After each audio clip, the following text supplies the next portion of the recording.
November 2022, the Bahamas, in a $30 million penthouse overlooking the ocean. A group of kids are playing a video game while the world burns around them. At the center of the room sits Sam Bankman-Fried, the emperor of crypto. He is 30 years old, wearing cargo shorts and a t-shirt, looking like a college student. But this boy is not a student.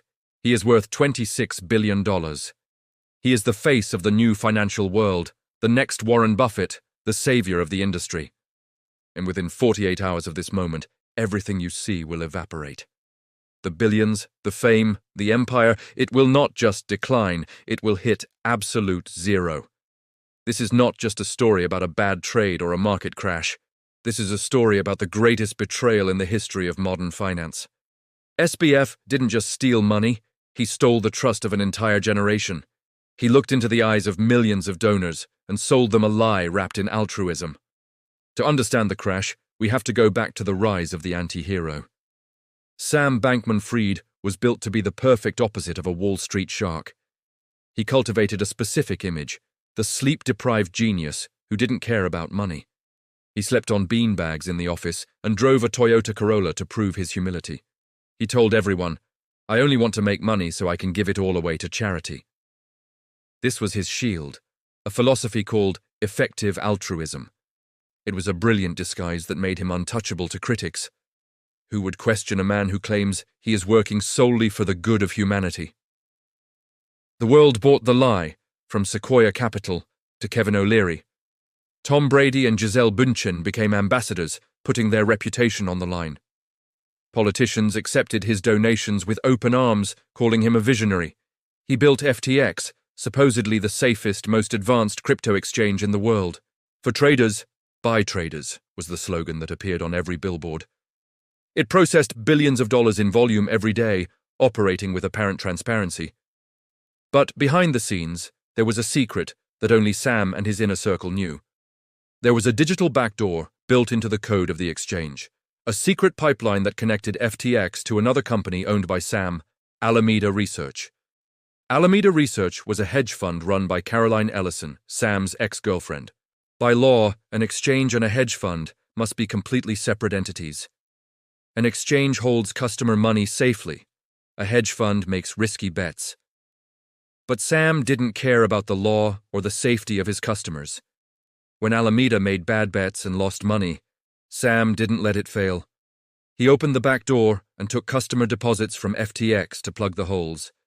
He took your money, my money, and secretly funneled it into his failing hedge fund.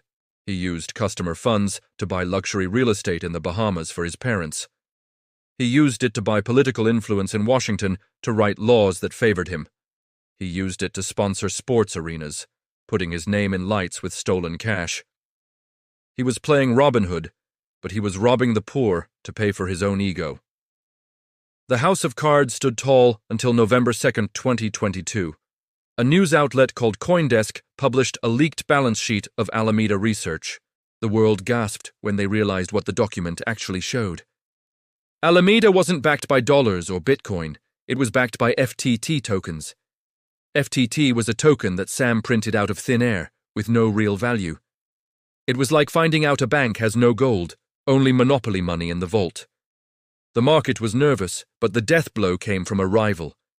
Changpeng Zhao, the CEO of Binance, saw the weakness and struck. On November 6th, he tweeted one sentence: "We are liquidating our FTT." That tweet triggered a bank run, the digital equivalent of shouting fire in a theater.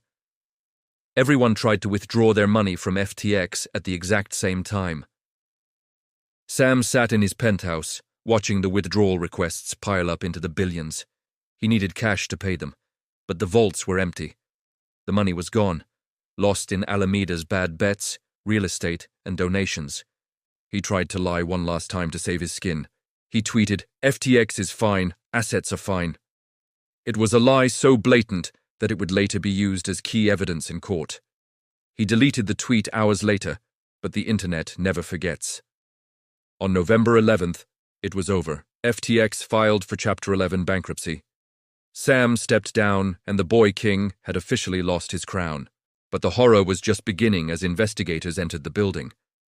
When the new CEO John Ray, took over, he was shocked by what he found.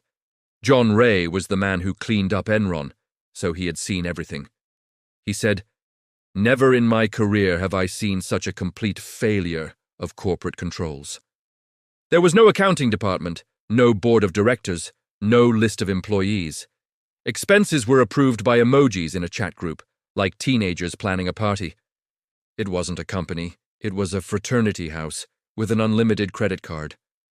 And the bill was being paid by teachers, nurses, and students who trusted FTX.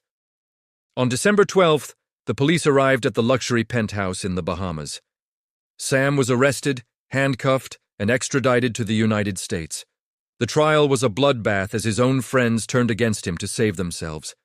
Caroline Ellison took the stand and admitted everything in a quiet voice. She said, "Sam directed me to commit these crimes. He knew about the shortfall." Sam tried to testify, using his confused nerd persona to gain sympathy. He mumbled, said, "I don't recall," and tried to talk in circles around the questions. But the jury wasn't buying the act. The math simply didn't add up. The evidence was overwhelming, the money was missing, and the code showed the back door. Guilty. Guilty on all 7 counts of fraud and conspiracy. The verdict was unanimous, delivering justice for the billions lost. The boy, who wanted to be the world's first trillionaire, is now facing decades in prison. He will likely grow old in a federal cell, far away from the beanbags. Why did he do it? Was it pure greed or something more complex? Sam would say no. He claimed he took the risk for the greater good. He suffered from the gambler's fallacy, believing he could always win it back. He treated the world like a video game where he could just hit restart. He viewed money as just numbers on a screen, detached from reality. He forgot that on the other side of those numbers were real human lives. People who lost their life savings, their retirements, their dreams. This is the danger of utilitarianism without empathy or moral boundaries.